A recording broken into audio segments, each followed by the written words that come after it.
What's up YouTube, Safir on Super Saf TV, and in this video we're going to be looking at the key differences between the iPhone 7 and the Samsung Galaxy S7. A few of you have asked me for this video, and hopefully at the end of this video you'll know what the key differences are and which one is right for you. So let's get straight into it. The S7 is slightly larger compared to the iPhone 7, around 4.1mm in terms of the height, 2.5mm in terms of the width, and it's also 0.8mm thicker. The bigger device overall, but that is because it has a larger display, 5.1 inches versus 4.7 inches on the iPhone 7. There's different technologies here as well. We've got Super AMOLED on the S7, and on the iPhone 7 you've got an LED backlit display, so similar to last year, but it has been improved, so you've got a wider color gamut. And the S7 has been praised for its display. Super AMOLED displays are generally a lot more colorful compared to LED displays. Now the iPhone 7 does have 3D touch, however, so you can push down harder on certain apps and things, and that's going to give you more options. So it does add another dimension of interactivity with your smartphone. Quite a nice touch. And the S7 has an always on display, so if you want to leave your time, maybe your calendar, and it will show certain notifications as well, just at a glance on your desk. Now this hasn't been updated to what we have on the Note 7, so you don't have notifications from apps and things as yet. Hopefully that will come soon. Now one area where the S7 wins hands down is on the resolution. You've got Quad HD, so that's 2560 by 1440, around about 576 ppi pixel density. Now if you compare that to the iPhone 7, which still has the same resolution, so that's 1334 by 750 and roughly about 326 ppi, is a massive difference here. The S7 is the clear winner here with much sharper images compared to the iPhone 7. This has been the case for the past few years. Now I know pixel density isn't a big deal for most people, but if you do look up close you're going to notice a difference for sure, especially if you're going to be using things like VR. Now the S7 is also slightly heavier, 14 grams, and we've got differences in build as well. The S7 has a metal frame with Gorilla Glass panels on the front and back, and the back is actually curved, so this actually makes it a little bit easier to hold in the hand. The iPhone 7 on the other hand has a very similar design to last year, so the iPhone 6 and 6S. I personally do want to see a bit more of a refresh. This time around we have the antenna bands redesigned, so they are not running across the back as they were last year. But relatively speaking, it is a similar design. We also have two new colors this time. We have a sort of matte black as well as a jet black. One great thing this year is that both are water and dust resistant. So the iPhone 7 is IP67 water and dust resistant.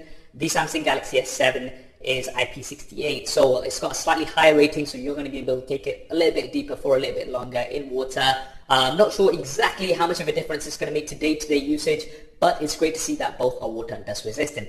Now looking inside both of these, what's powering them? Well, on the S7 we have either the Qualcomm Snapdragon 820 or the Exynos version, depending on which market you're from. On the iPhone 7 we have Apple's A10 Fusion chip. Now this has quad cores this time, so you've got two cores which are not as powerful, and you've got two more powerful cores. And this is supposed to save battery depending on what applications that you're using. In terms of RAM, we have 4GB on the S7. We're not sure exactly what RAM we have on the iPhone 7. I believe it's 2GB, but this has not been confirmed by Apple. Now in terms of performance, we are going to have to test these side by side. You have to remember that the iPhone 7 is not pushing out anywhere near the number of pixels that the S7 is. So this is definitely going to have an impact on performance, and loads of these other things in terms of software optimization and things do go into it, so these will all come into play. And the iPhone 6S was pretty fast, especially in terms of multitasking and reopening apps when I did do my test last year, so that is something to bear in mind. Now, in terms of storage, the S7 has 32GB as a base model, and you do have a micro SD card slot, so you can expand that storage. On the iPhone 7 they have finally got rid of 16GB. I'm so glad that this has happened. If it hadn't happened, I would have not bought the iPhone 7, because that would have been a big disappointment in this year. But we do have 32GB as a base, and then you also have a 128GB model as well as a 256GB model. Now you're going to have to pay extra for those additional storage options on the iPhone 7.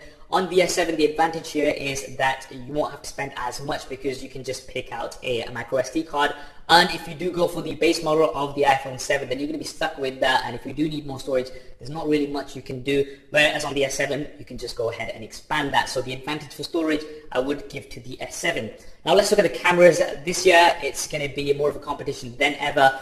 The S7 has a 12 megapixel rear facing camera with an f1.7 aperture, and optical image stabilization. Now this has been one of the best cameras of 2016, hands down. The same one that's used in the S7 Edge as well as the Note 7. It's been praised everywhere. It produces some great quality images. The iPhone 7 has 12 megapixels as well, with optical image stabilization this time. This is something we didn't have last year, and an f1.8 aperture. So very similar here in terms of the specs. It's going to be very interesting to see what the differences are, and if you want to see a camera comparison between these two, then do hit that thumbs up button to let me know, and make sure you are subscribed to see that super fast style. Now the S7 does have dual pixel autofocus. Now this is the fastest that I've seen on any smartphone, so we'll have to test out the autofocus speed, because you still only have the standard autofocus that we had last year on the iPhone 7. However, you do have a quad LED flash. The True Tone flash has been updated and is much brighter than last year. So if you are somebody who uses the flash more on your smartphone, then the iPhone 7 should be beneficial. Now in terms of video, both of these do film up to 4K, which is great. The iPhone 7 does have some more slow motion options, so you've got 1080p at 120 frames a second. You've only got 1080p at 60 frames a second on the S7. In terms of front-facing cameras, we've got some improvements here as well. On the iPhone 7, we have 7 megapixels this time, which I was not expecting. On the S7, you've got 5 megapixels, an f1.7 aperture on the S7, and an f2.2 aperture on the iPhone 7. Once again, we are going to have to put these side by side. You've got the resolution here on the iPhone 7, whereas you have a wider aperture on the S7. In terms of video, we finally have 1080p on the iPhone 7. This is something that we have seen a first of this year.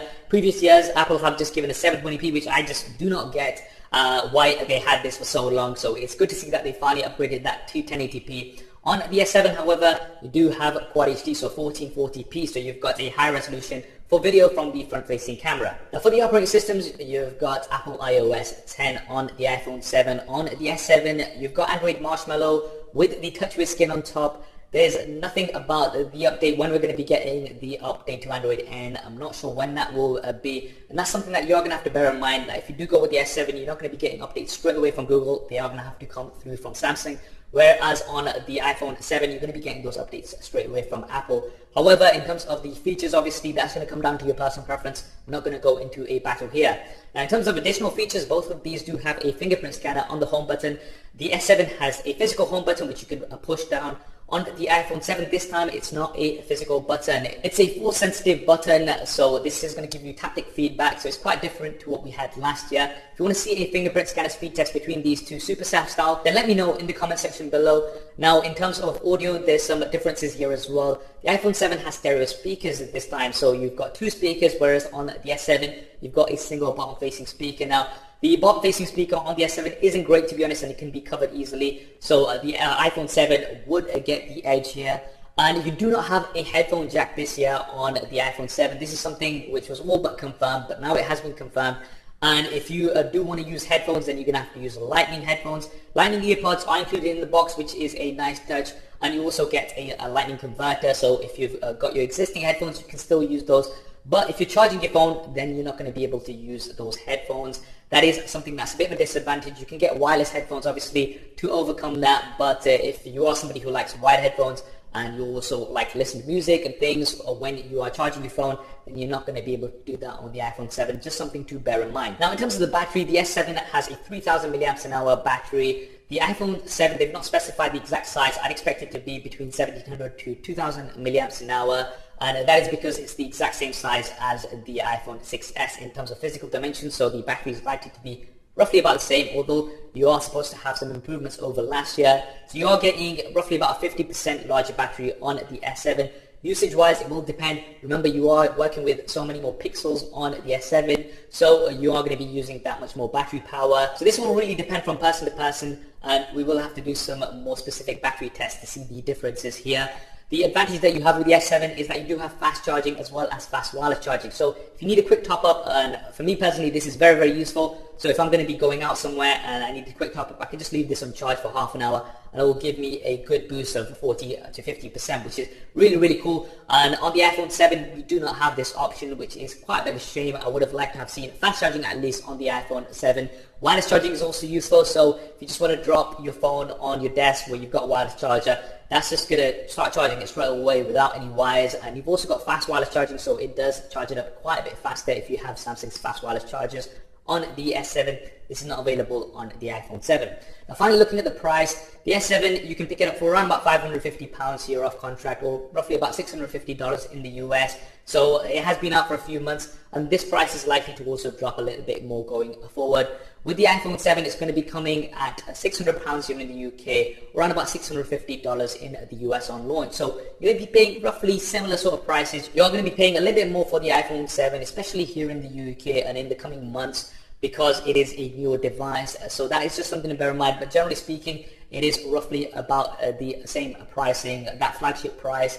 And the iPhone 7 is going to be available from the 16th of September, whereas the S7 is currently available everywhere. So there we have it, the comparison between the Samsung Galaxy S7 and the iPhone 7. Those are all the key differences. Now, both are pretty promising devices here. And this year you are going to be paying about the same, and there's lots more comparable things such as the camera specs as well as the base model. You now have 32 gigabytes on both. So it's going to come down to your personal preference. Which one do you like better? Drop me a comment below and let me know your thoughts. I hope you enjoyed this video and found it useful. If you did, then please do hit that thumbs up button. It really does help me.